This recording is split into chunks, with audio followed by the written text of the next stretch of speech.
I'm delighted to be here. Thank you, Julie, for the introduction. Thank you to Michelle Flournoy for the invitation. It's wonderful to be part of this, to be opening of this National Security Conference. I was telling somebody a minute ago, there's not much going on in news these days, so it was easy to get away from planning the NewsHour tonight. Of course, there is so much going on, we can barely keep track of it all. In fact, there's so many nights on the news when we have to argue among ourselves about what we're going to lead with, as we were yesterday with news breaking from Iraq and other parts of the world. But as Julie said, what we're here to do this morning for the next 45, 50 minutes is to lift our heads, take a longer look, and ask, what does the world expect from the United States? What is it that the world looks to the United States to do? What is the American role in this wonderful planet that we live on in the years and the decades to come? And we could not ask for a more well-qualified panel of people to do that. And I'm going to introduce them now. On your far left, on my right, General Amos Yadlin. He has been since 2011 director of Tel Aviv University's Institute for National Security Studies. This followed the 40 years that he spent in the Israel Defense Forces, 9 of which he was a member of the IDF General Staff. He also served as the IDF's Chief of Defense Intelligence and the IDF Attaché to the United States. So please welcome General Amos Yadlin.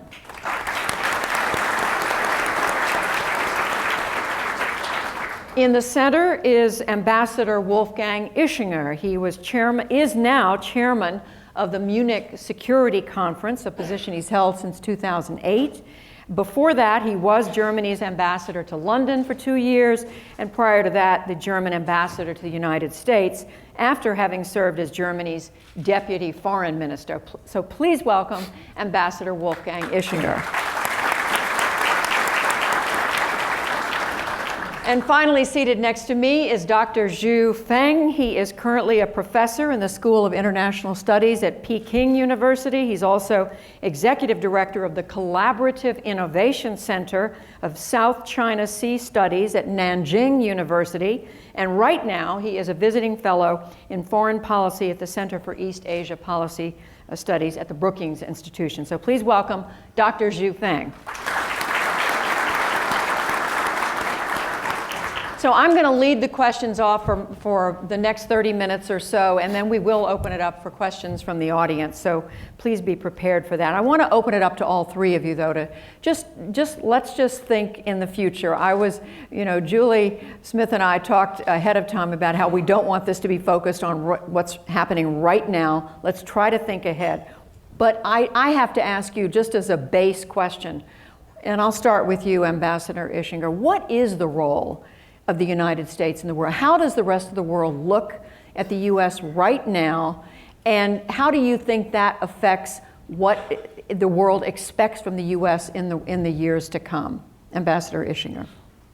Judy, thank you. First of all, let me say how wonderful it is for me to be back here in town, where I served with such pleasure a decade ago, and to see so many friends among this audience here this morning. I, of course, can speak only from a European point of view. But from a European point of view, I think one thing is clear. We have needed American leadership in the past, and we will continue to need American leadership in the future.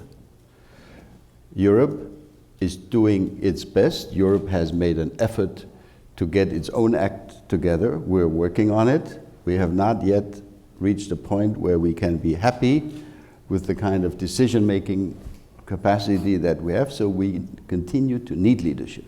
But leadership, if it's not by force, if it's, as Dwight Eisenhower used to say, by persuasion, needs credibility, needs trust. And as far as I'm concerned, trust is probably the single most important commodity in international relations. Trust between the United States and Europe has been damaged. And I want to say to all of you here who believe that, the Snowden revelations and Chancellor Merkel's cell phone, that will blow over and Germans are going to rediscover that, of course, the NSA is doing great work for them. All of that's true, but the damage has been done. The word in my country at this moment, I am unhappy to say, is Americans aren't listening to us anymore. They are just listening in. That's terrible. As an Atlanticist, I don't like that, and we need to get over it. We need benign, trusted leadership. That will require a significant effort over time. And let me conclude by making a point on current policy. I don't want to get into the details, but it is no surprise to me that as we confront this new behavior that we have seen by President Putin, by Moscow, many Germans, the German public, has reacted in a strangely negative way. In other words, the loss of trust created by the NSA affair affects our ability to come together and have one common position on how best to deal with Russia. So all I'm trying to say is, let's not underestimate this trust factor. We need American leadership, but in order to have it and to have it effectively, we need to reestablish trust. We're working on it, but it will require a lot of energy on both sides of the Atlantic. General Yadlin, how do you see, from where you sit, how do you see America's role in the world? Are we the superpower that we once saw ourselves at? What is our role, and how does that affect where we are going forward? I've listened to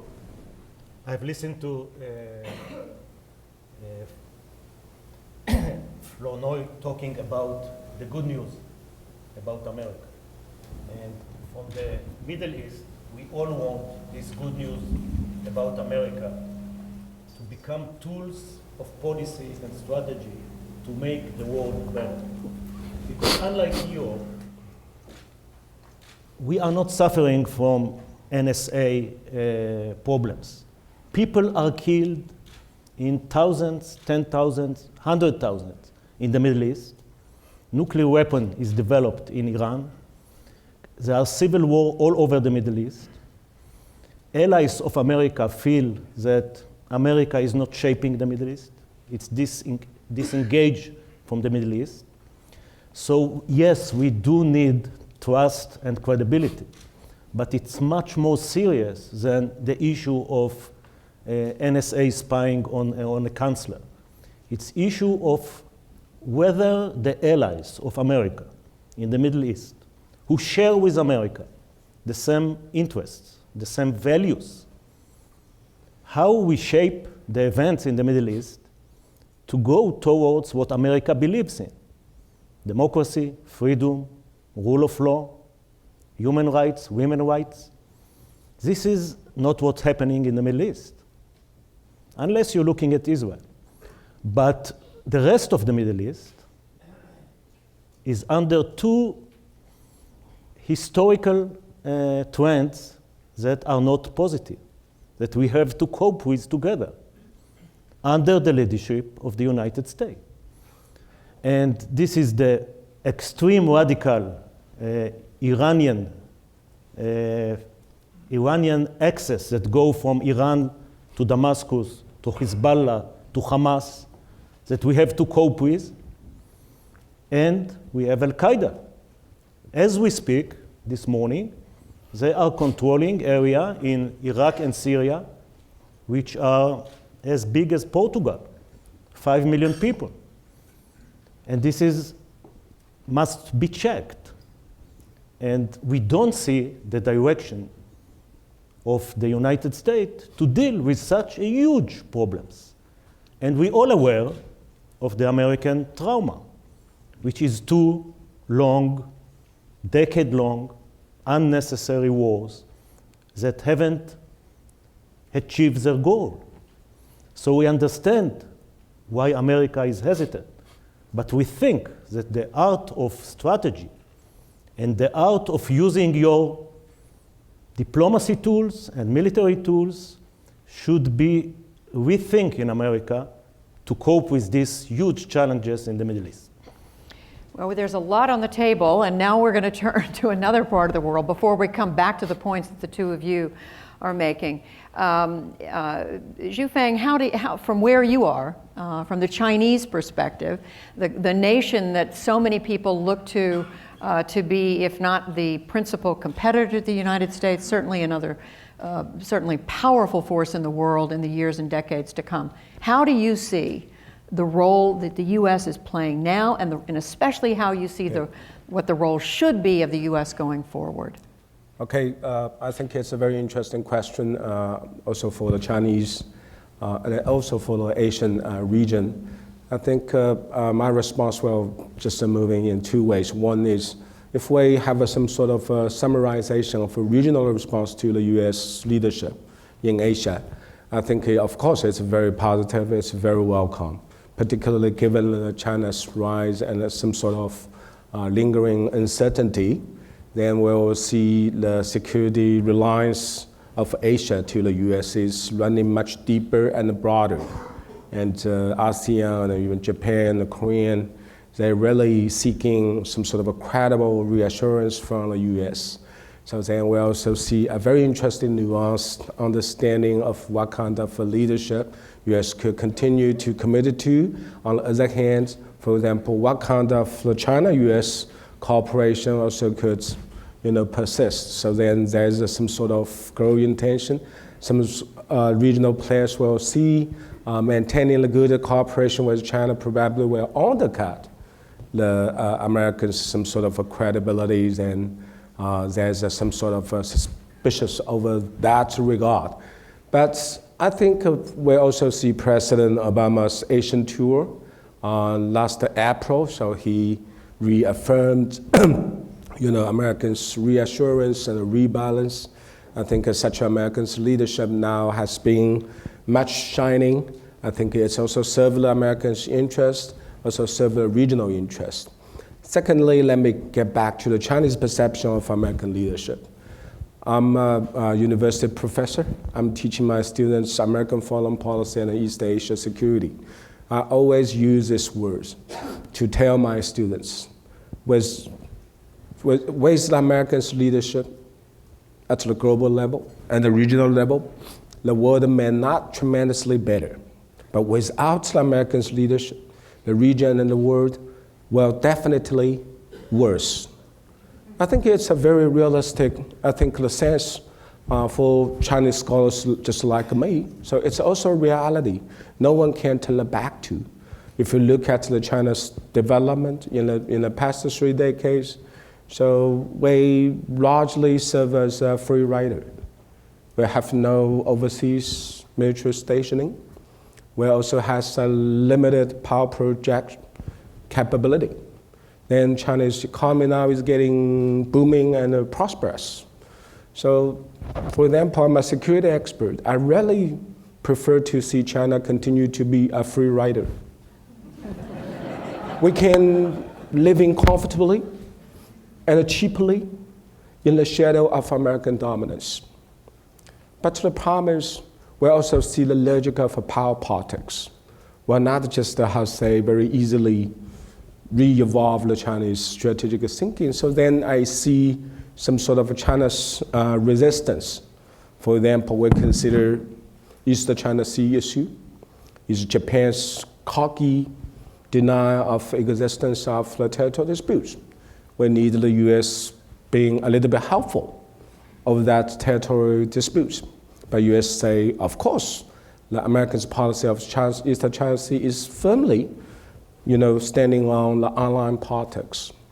So then that point will get the Chinese feel a little bit uncomfortable. But it doesn't mean that any relationship between Washington and Beijing now is completely turning sour. U.S. is security anchor. U.S. is a very productive balancer For example, now you see the Abe administration. It's getting we say, Japan's diplomatic and security policies completely changed. Then from the Chinese perspective, based on some sort of historical grievance and some sort of psychological distrust to Japan, we're really likely the United States keep Japan on bench. We don't think Japan is ready to play a bigger role. So that's some sort of a strategic demanding for America's leadership in the region, even from the Chinese perspective, is also getting more desired. On the other hand, I can give you another very interesting story. North Korea, they once tasted their nuclear bomb. Primary response from the Chinese is, why not US just how they made the military surgical operation, blasting their nuclear facilities.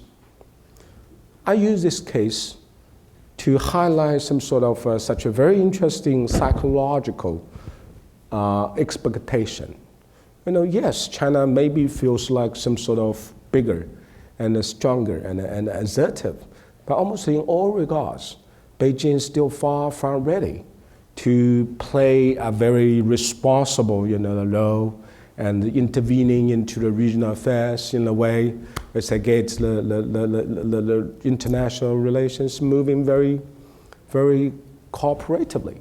So then, my view that the controversy on the Chinese side is very remarkable in regard to the American leadership. But U.S., at the end of the day, is indispensable power for China. Fascinating, fascinating. We hear you loud and clear, and I do want to come back to the Middle East and to the wider area, General Yadlin, that you described. What role, when you say the U.S. that there's been a loss of, you both talked about a loss of trust and a loss of confidence for different reasons, you and Ambassador Ischinger. What role do you see the U.S. playing? The U.S. has been involved, certainly militarily, in Iraq. It's been involved in negotiations in Iran. I could go on and on. What should the U.S. be doing in the years to come? I mean, you describe very well what's happened in Iraq, what's happened in Syria. What can the U.S. do, realistically? It's not a digital choosing between 0 and 1. Whether you isolate back to the States, and then there is the danger of, Trotsky used to say, maybe you are not interested in the war, but the war will be interested in you. So strong Al-Qaeda or nuclear Iran will not be something that will not affect the vital interest of the United States. Because Iran will not be the last to be nuclear. The next day, the Saudis will go to Pakistan. They already paid for the bomb. They only have to bring it and put it on the warheads of the Chinese missiles that they have acquired. So America has to look at her own interest and to find a better way to deal with the Middle East than it did in the last decade.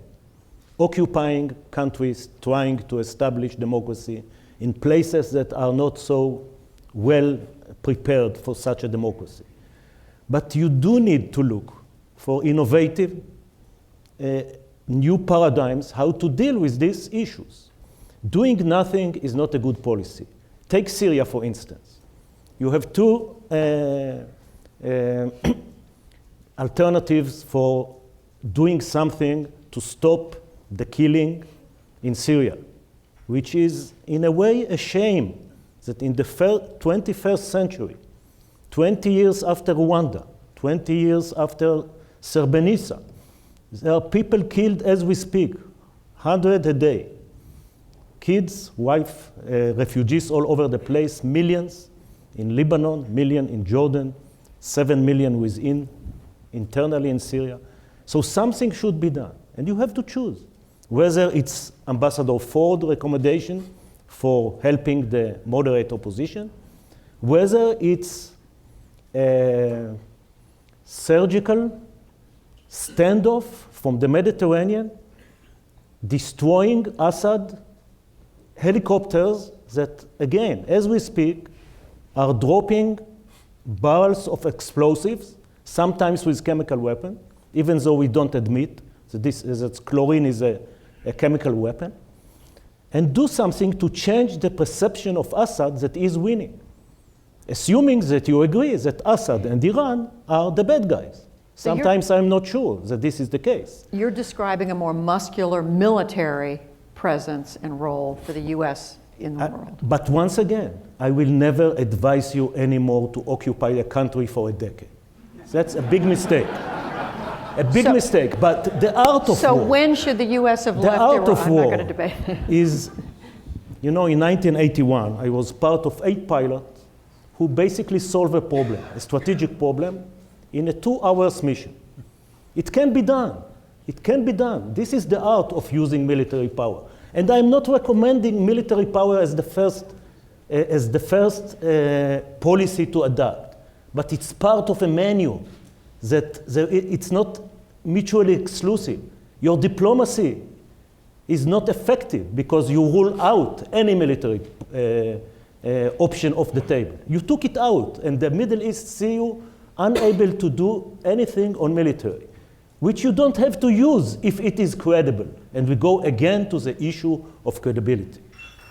Well, Ambassador Ischinger, setting aside, you raised the NSA issue, and clearly that is a sensitive one, but from your experience as a diplomat and to what General Yadlin has been describing, what is, from a diplomatic perspective, what is a strategy, or what are some of the strategies the U.S. should be thinking about implementing in these very difficult situations that the general's been describing? If it's not military and occupying or fighting a war that lasts 10 years, then what is the approach?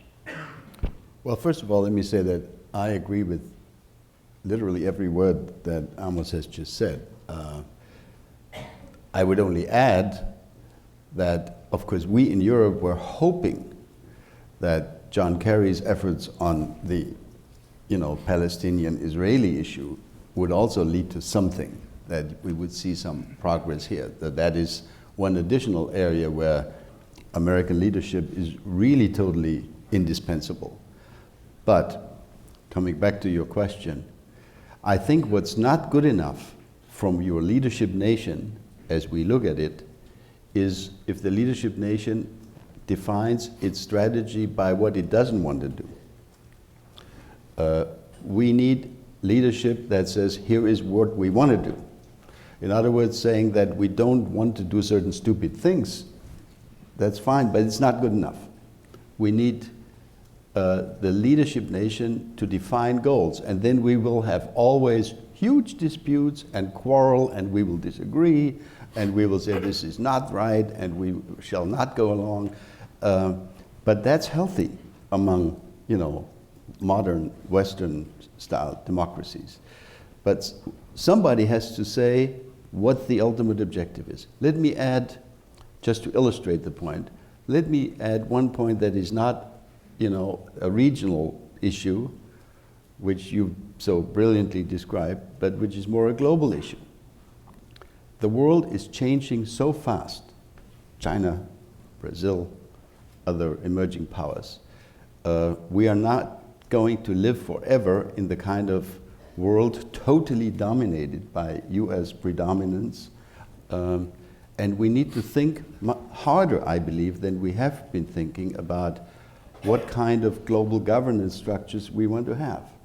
Are we capable, we, Western Europe, the United States, and others, to think about how to reform global institutions, such as the Security Council of the UN, such as the IMF, the World Bank, et cetera, et cetera. Can we reform those in a way that these institutions will be acceptable by those who will lead with us, or who will lead more in the future than they've been in the past, such as China? And what do you think the answer to that is? Well, I would love to see leadership from the United States in that area also. I'm not happy to see that the US Congress is not capable of reforming its own approach to the Bretton Woods institutions, et cetera, et cetera. I think we want not only benign leadership, we want the US to be a benign hegemon, as has been said, but we also need the US to be a far-sighted leader that explains to smaller, hesitant nations in Europe and elsewhere that this is where we need to go. We need to have a legitimate and credible set of international rules and institutions, including, by the way, in this new area of cyber, which to me today looks like the Wild West. Everybody does what he wants to do, and there are no rules. So can we have rules? If it's possible to develop rules, who could propose some rules? It's got to be coming from the US. All right, let me ask, before we turn to you, the audience, for questions.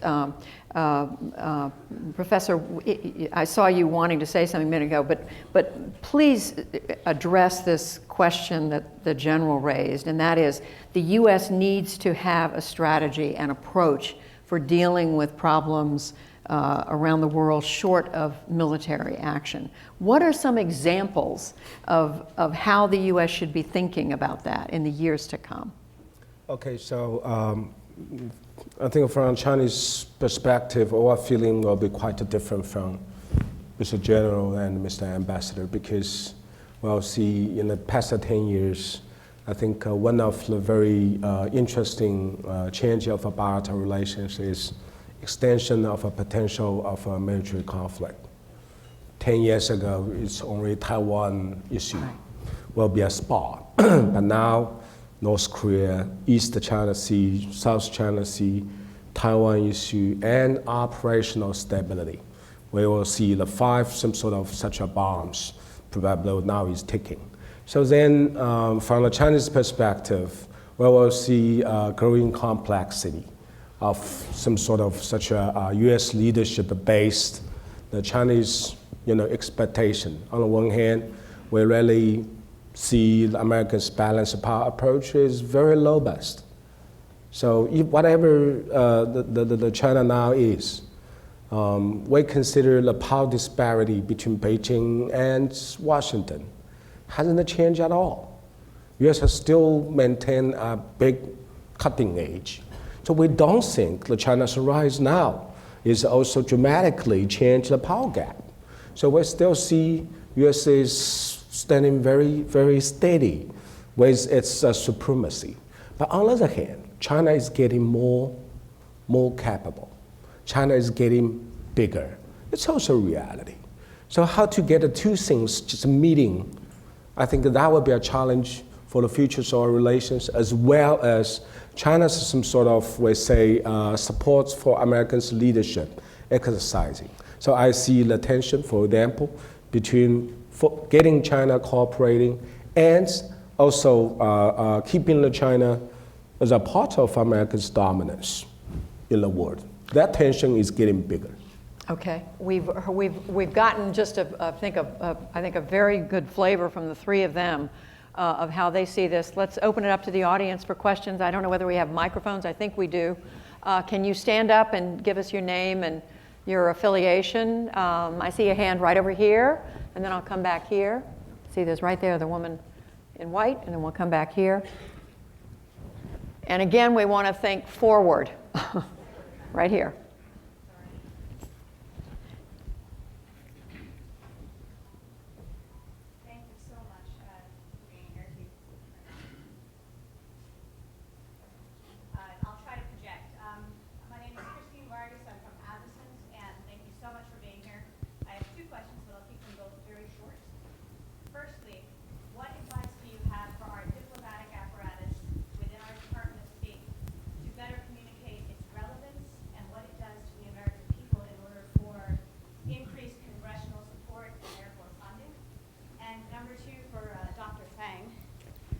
You just vocalized that China would not be completely upset if there was a surgical strike on North Korean nuclear capabilities, but coming from a strategic communications background, I imagine that publicly they would have a lot to say very negatively on this subject. So if that were to be discussed behind closed doors, how would you advise both parties to plan for something like that so that the ensuing communications afterward were not atrocious? Thank you. And I don't know how much you all want to weigh in on advice to Congress for communicating with the American people, but you're welcome to give that one a try. That was her first question before we move on to the question about China. Anybody want to weigh in? They may just want to take a pass on that one. Why don't you tackle the question she had about, what if North Korea? Yeah, so as I may say, just that way, China's policy of North Korea is very controversial. I see a lot of inherent, some sort of such a inconsistency and an indecision. On the one hand, we consider North Korea is some sort of a security door state because it's just very close, almost in all attempts to China. But on the other hand, we also got very, very nervous about North Korea's nuclearization. So then, on the one hand, I see China's concern to North Korea is big and very sensible. But on the other hand, China is also less ready to get things stopped. For example, Americans' counterparts always argue China should help just rigor North Korea off their nuclear weapon. Then it will be benefit to both sides, US and China. Then if China could help get North Korea denuclearized, US also will be more credible to, for example, keep Japan from going nuclear. But the problems I see, China's reaction is this. On the one hand, we are nervous about nuclearized North Korea, but on the other hand, we feel a lot of uncertainties. So we don't just make up our minds, just very decisively get the things reined in. So that's some sort of the Chinese controversy. Always now is continuing under the Americans' dominance. So when I say probably U.S. military strike to the North Korea, get their nuclear weapon blasted out, we consider it's also a very effective way. So it's some sort of controversy. It's a conflict. All right, tough questions. Let's go right here to this gentleman. I can't see for the light, but I see a hand. And try to keep this focused, if you will, on the U.S. role in the world. Fine, thank you very much. Can you hear me okay? I'd like to go back to what Judy began this with in the 55% of the American public that basically says, America, stay home. Let me introduce myself. Mike Costi, I'm a consultant, a hedge fund manager, and recently retired staff director of the Senate Armed Services Committee. My question basically is to all three, but it goes along with what Judy pointed out earlier, the 55% number. And General, you pointed out also that the U.S. is in the situation that it's in now because of the last 10 years of the wars. I think Mark Twain explained that best when he first said that a cat will not sit on a hot stove twice, but it won't sit on a cold stove either. And that's the situation we find ourselves in. You talk to almost any American, whether he was pro or con Iraq, Afghanistan, and the way the war proceeded in this day and age, 80% think that it was a waste of blood and a waste of resource. The directional trend seems to me to be moving even greater in that direction. I was in Ukraine recently. You mean against involvement? Of less involvement. And if I could just urge you to move to a question. Well, let me ask, I'd like the three to kind of comment on how does any administration, this one, the future administration, get the American public beyond that? Thank you. Great question. General Yadlin? Once again, the art of leadership is sometimes to listen to the people, especially in a democratic country, and sometimes to shape the public opinion. And look how Roosevelt have done it in the early 40s. He knew where he wanted to go. The American people were against it. But he, by using political tools, by using arguments that on the right timing, changed the way the Americans think. And Pearl Harbor helped a little bit. So leadership is knowing where you want to go, because this is the right place, because your values and interests bring you there, even if the followers not always see what you see. But that's why we need leader with a further vision and capability to see into the future. So if North Korea is a problem, and if we hear that China may help in solving the North Korean nuclear issue, so a leader will identify what is really important to China and will try to make a political deal, a diplomacy that will bring China on board instead of China not cooperating on North Korea. This is the art of leadership, and this is what we expect from a future leadership in this country. Another question, right here. Yes, stand up and give. Charlie Delman from the Center on Law Ethics and National Security at Peking University. Dr. Feng, and I'd be interested in hearing from the rest of the panelists. What should be the U.S. approach in Africa, and particularly sub-Saharan Africa, now that China has gotten so active in Africa? Okay, good question, but I don't think China's engagement to Africa now is a very, very perfect approach, because we're still risk a lot to engage Africa. We invest a lot, we then export a lot, then a lot of the Chinese have an Africa rush, but the problem is, for example, Mali and other countries will also see some sort of domestic crisis, some sort of domestic, implosion. And those things usually just put to the Chinese investment and the Chinese business people on the serious threat. So then I see Americans' military engagement, and it's a very important complementary if we would like to just engage Africa very positively and get Africa a little bit better developed. So I usually China's Africa engagement as a very interesting case study. So China and US, we can cooperate globally. Okay, we have time, I think, for just one more question. Where I'm told we need to wrap it up. Let's see, back, I see a hand, but right there, okay? Chuck Woolery, United Nations Associated Council of Organizations, former chair. Is it time for the United States to call for a global summit to deal with these issues looking forward and to prevent most of the things we're looking at? A global summit, Ambassador Ischinger. Well, our experience with global summits is not that encouraging, is it? I'm not sure that global summits will lead to decisive action and decisions unless extremely well prepared. But let me follow up on that with one thought. I think that in the absence of more effective, formal institutions, the G7 and actually also the G8 was a good idea. The G20 have been relatively, in my view, disappointing. I believe that we should really go back to the drawing board and think very hard about the G8 and whether it shouldn't be a G9 or a G10 with China.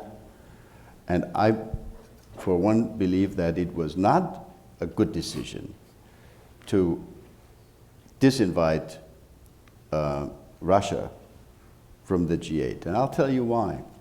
I thought, as a professional diplomat, it would have been what happened now in Normandy last week, as you all saw on television, that President Putin had these bilateral meetings with half of the participants. And I'm not sure whether he got the same message from everybody he spoke with. So that's a doubtful issue. I thought it would have been much smarter if we had said to him, look, we're going to have the G8 meeting with you, but there's only going to be one item on the agenda as far as we're concerned, and that's Crimea and Ukraine. And if you don't like that, you can cancel. Mm-hmm. So I think that there is value in sitting around the table with Russia, even if We don't like what President Putin has been doing. We seriously dislike this, and we have agreed on sanctions, etc. And on Africa, for example, I believe we should sit down, the US, Europe, and China, on Africa. I'll give you just one example, be very brief. Very quick. We in Europe have tried, not very successfully, but at least we have given it a try, to create better governance in Africa by tying our loans, etc., to anti-corruption measures, to good governance, etc., etc. China has pursued a course of giving money and supporting governments without the same conditions attached. So I think that is a very useful item to be discussed between China, Europe, and the US. Can we agree on some fundamental rules to help these Africans move beyond corruption and into better governance? I think that's worth not a global summit, but a decent G9 meeting. All right, let me just wrap up by asking the three panelists if there's someone you see or a couple of individuals you see today in the United States who exemplify the qualities of leadership that you think would put the U.S. in a position to play the role that you think it should, whether it's in the presidency, in the diplomatic arena. Are there individuals you see? It would have to be someone who can bang the heads of the Senate and of the House together in such a way that they make this country capable of leading. I find it extremely disappointing that we have a situation today where even on small issues such as appointment of ambassadors, the Congress blocks the administration from filling important posts, which are essential for the day-to-day operations of U.S. foreign policy, for example. That's disappointing from our point of view. So we need, hopefully, in the future, again, presidents who can somehow, miraculously, get the Congress to work with the administration. And meanwhile, in a democracy, we have House leaders who get defeated in their primaries by little-known college professors, excuse me. Yes. This day, somebody wonder why somebody want to be the Prime Minister of Israel or the President of the United States. Such a tough decisions ahead of them. And there is no anymore any place for enjoying the position. You are under fire all the time from your own people, from the media, from everywhere. Maybe only Putin can enjoy. $billions of dollars, a disciplined nation, a disciplined media. So it's too early to judge. 2.5 years to go. Ask me again a year from now. I will do that. So we need a head knocker, and we need maybe someone who'll be happy like Putin. All right. And what would you add? What do we need? What kind of person do we need? I think basically, no matter what kind of person you need, it must be very heroic, because it's American spirit. So I see there's a lot of appeal to some sort of such a historical and heroic figure. So a lot of people complain, just President Obama keep talking. But from my perspective, he's a great guy. He did a very great job, because we don't, from Chinese perspective, we don't want to see the U.S. just always flexing your muscle and very forcefully just intervene everywhere. If the U.S. move that way, then you will keep the Chinese scared. Then probably such a logic of great power politics, also we're getting stronger. So if the U.S. could just move moderately, for example, the Western Point's commencement remark, it seemed to me very illuminating to Chinese. U.S. will leader in 100 years, but exercise restraint. But I don't know why there's a lot of media passion to the President Obama. So now I'm at the Brookings. I'm very curious why there is some sort of such a distinctive, the gap between some sort of real assessments of President Obama's, foreign policy performance and a lot of media-based some sort of such a clamor against him. So my view is that, so what kind of leaders you need should based on Americans' domestic consensus. There's an Abraham Lincoln waiting in the wings. We thank you very much, Professor Zhu Feng, Ambassador Ischinger, and Yadlin. Thank you very much. Good, that was fun.